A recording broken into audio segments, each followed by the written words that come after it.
Alright guys, let's talk about it. As we all know, last Saturday, Islam just became the welterweight champion. And honestly, that fight was boring as hell, but still impressive. It was literally like kind of copy and paste of the Wei Li versus Zhang fight.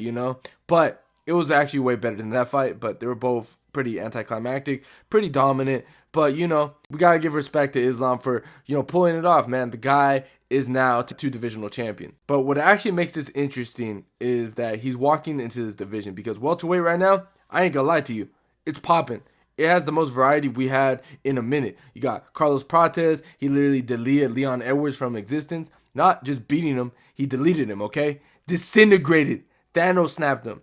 Then you got Michael Morales, not Spider-Man. I'm talking about the Ecuadorian Zesty Menace who ran straight through Sean Brady. And all I was thinking was right when he TKO'd Brady was please keep this guy away from top mount. You feel me? And I'm not gonna lie, this was also a massive upset. I made a whole video on it. Everyone thought it was crazy. Guess who was right? Me! And next Saturday, we've got Garry versus Bilal Muhammad, which basically could be another #1 contender fight. All these guys are hovering around the top. Islam's got options, like real options. His future at 170 is gonna be fun, dude. Now, the one dude that keeps bugging me in all this, the one name I keep circling back to is Kamaru Usman. Because, bro, this guy's out here campaigning like he's next in line. Every interview, every post, every moment he gets, he's like, yeah, I really should be next. And I'm going to be real with you, bro. It really irritates me. I'm actually going to be pissed off if he gets the title shot. And on top of that, we're getting rumors floating around that Justin Gaethje might get a title shot in January against Topuria. Whatever, that's a whole different can of worms, right? But looking at the way things are lining up, it really does look like Usman is probably going to be the next guy to get the opportunity. And listen, I get it. You can sell the fight because he's the former welterweight GOAT, the former pound-for-pound king versus the current pound-for-pound best fighter. The poster writes itself. But it bugs me because, yeah, he beat Buckley, cool. But Buckley wasn't even in the top 5. He beat a young buck, no pun intended. And this man still has 2 losses to Leon Edwards, which is actually aging pretty bad. And yeah, it doesn't matter how much I complain. This fight is most likely going to happen. All right, let's just break it down a bit. I think if this fight happens, it's going to be a stand-up fight. The grappling is going to cancel out. And honestly, I think Islam's just going to whoop Usman's ass. I'm sorry, but here's the truth.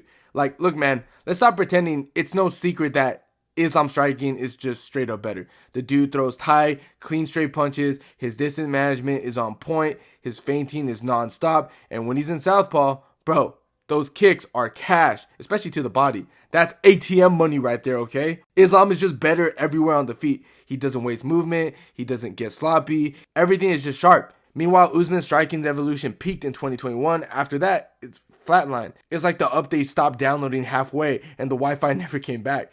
And let's talk about Usman striking for real because people love to rewrite history. It's basically just a heavy jab, a long 1-2 combination, and that's it. He doesn't have much tools, not much variety. He doesn't throw kicks that much. He doesn't counter. Bro plods forward like he's trying to walk through mud because his knees, they're messed up. He has no knees. He's strong and durable, cool, but what does that even mean when you're getting pieced up? Leon literally sniped him from every angle like he was doing target practice. Even his entries are slow as hell. Like dialing up internet buffering slow, okay? No head movement, can't check leg kicks to save his life. And now you want him in there with Islam, who just froze JDM, one of the cleanest boxers at welterweight. Come on, bro. Let's be serious. Because here's the thing. Islam loves guys like Usman. Tall, straight line pressure, predictable patterns. Islam will see that man walking a mile away. He'll be like, thank you for your service. He'll pop him with a straight, blast him with a body kick, and make him reset over and over. Usman struggles at long range, and Islam lives at long range. The fight becomes a snipe fest. Islam's playing Call of Duty with the laser scope. Usman's running around with no armor. It's not going to look competitive unless Islam decides to take a lunch break mid-fight, okay? And yeah, people always bring up Usman's power, bro.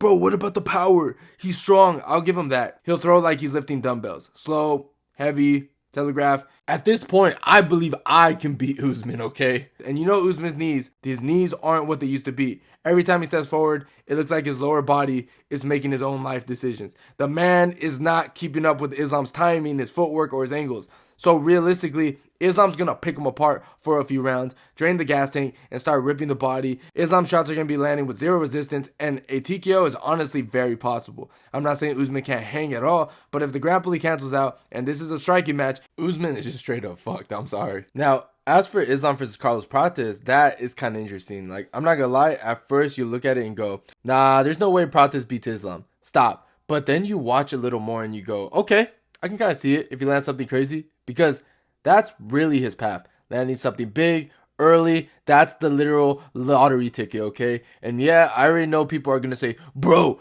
Prates has great takedown defense. Sure he does. He's solid, but let's not pretend that Leon wasn't getting a good position at him at the time. Prates was emoting and flexing, making faces, he was aura maxing, but that doesn't erase the footage.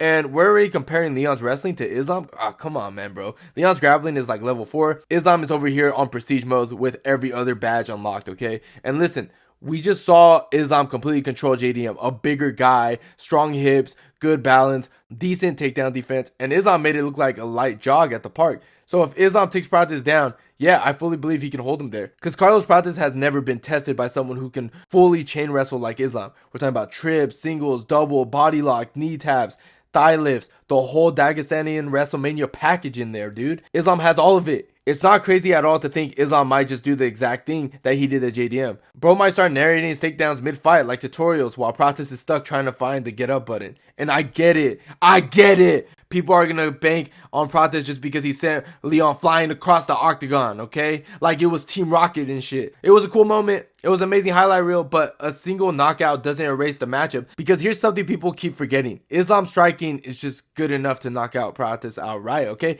Islam doesn't have to swing wild. He's the cleaner. He's sharper. He's got better straight shots, better timing, and he doesn't overcommit. Meanwhile, Prates does not throw that much volume. He's extremely selective, sometimes too selective, and he's very hittable. And that's before we even talk about the threat of the takedown, which ruins like 60% of Prates' whole game. The man relies heavily on planting his feet and loading up. Good luck doing that when you're worried about singles, trips, ankle picks, all these, different zones. You're not sitting down on those punches. Bro, you're panicking, okay? And don't even get me started on the body kicks. Islam's left body kick is going to be a problem. Southpaw versus Orthodox, Prates' liver is right there on display like a Black Friday sale. Islam's left teeps, the body kick, the feel-out kick, those are all the money shots. Every time Prates tries to step in, he's eating shin, okay? And little by little, that adds up. That slows him down. That makes the takedown easier. That makes the counters cleaner. So yeah, it's interesting. Prates is a wild card, but Islam has more ways to win. Now, as for Michael Morales real quick, because he's kind of a dark horse as well. And bro, I cannot stress this enough. He has bricks for hands, like the dude hits stupid hard, but his technique, I'm sorry, man. I'm just being honest. It's dog water. It's Gumby looking, it's awkward, it's clunky. He basically fights like a weight bully with dynamite in his fist. And that's why he's knocking people out. It's not clean, it's not sharp, it's just raw power. If he even grazes Islam clean, yeah, he could knock him out too. I'm not gonna lie. But Islam, in my opinion, is just too defensively sound for that to happen. The thing that does get me a little bit worried is that Morales has really good takedown defense. So Islam might not just shoot once and get him down immediately. Morales is strong as hell, and stuffing that first takedown is definitely possible. One thing that does scare me is if Morales is able to reverse a position, because you absolutely do not want Morales on top of you for 2 reasons. Number 1, he's massive, like generally huge for the weight class. If he gets top position, the ground and pound is terrifying. He swings like he's trying to break the canvas. And number 2, the second reason is that if he gets your back or he's on mount, I'm just saying, you don't want that man on top of you for some zesty reason, all right? I'm just going to leave it like that. But overall, the matchup is fun as hell on paper. I still think Islam wins dominantly. He's the better striker. He's cleaner. He's smarter. He has the speed advantage, and he can time his takedown perfectly. Morales is powerful, but he's also clumsy as hell. He leaves openings, he'll drop his hands, and he'll get sloppy when he swings big. So yeah, I assume that Islam can eventually take him down and control him and probably finish him once Morales starts slowing down. It's a fun fight, but Islam should win that pretty comfortably. You know which fight I do find semi-fascinating? The thought of Garry versus Islam, because this matchup is honestly the most semi-competitive out of all the other welterweights options for Islam, in my opinion. I know that sounds crazy considering who Islam is, but stylistically, Garry actually brings some annoying problems. I mean, the dude is 6'3", and he's long as a traffic light with an 8-inch reach advantage, and he uses every inch of his frame. He's got that clean jab, that nice long kick, and he knows how to use his footwork. On paper, that's the exact kind of guy that normally frustrates wrestlers for a few minutes. But here's the thing. Islam is a southpaw who knows how to close the distance like an Uber driver, trying to beat traffic. And being a long, upright striker against a lefty with a straight left plus body kick combo, bro, That is a nightmare. That's like having to fight someone who's built to abuse your posture. Islam's straight left alone is going to be a problem. But when he mixes that with his level change feints, yeah, half of Garry's striking tool disappears like instantly. You just can't throw long kicks and naked jabs like a Dagestanian is looking at your hips like they're a clearance sale, okay? And let's just be honest, bro. Garry can defend the first takedown. Maybe he'll post up, he'll frame up. He's got that cute little footwork. But once Islam gets him to the cage, that's when it becomes a sport called your soul is leaving your body. Shavkat, who's not even a pure wrestler, took Garry down without too much trouble. So what do you think Islam's going to do with his chain wrestling, his timing, and his grip strength that's built like it was forged under the mountains? It's levels, man. Garry's improved, no doubt about it. But Islam's grappling is a PhD compared to Garry's high school diploma, okay? And I'm not saying Garry doesn't have moments. Early on, he's going to look slick. He's going to land some kicks on the outside, pump the jab, look all technical and pretty. That's what he does. But Islam is patient. He's a pressure cooker. He's going to keep creeping forward, cutting the cage, throwing those left kicks. And the second Garry's back touches the fence, it's time to clock in for violence. Islam is just too defensively sound to get caught with something dumb and too calm to let Garry dictate the pace for too long. Once the fight hits the mat, Garry's going to realize the difference between a solid grappler to one of the best grapplers of all time. Islam doesn't just take you down, he stays on you like you owe him rent. His top pressure is suffocating, his mat returns are automatic, and he mixes in like submission attempts and slight ground and pound, here and there. And I'm aware Garry's long frame helps him stand up against regular welterweights, but against Islam, that height becomes a liability. It's too much limbs managed, too many places for Islam to climb. And look, I already know how this ends. Islam beats him up, controls him for a round, maybe submits him late. But the funny part is, Garry is 100% the type to get absolutely dominated and still brag about it. You already know after that post-fight interview, Garry's going to go on the mic and be like, I went 5 rounds with the boogeyman, and yet he still couldn't finish me. And I'm going to be like, bro, shut the fuck up. You just lost, bro.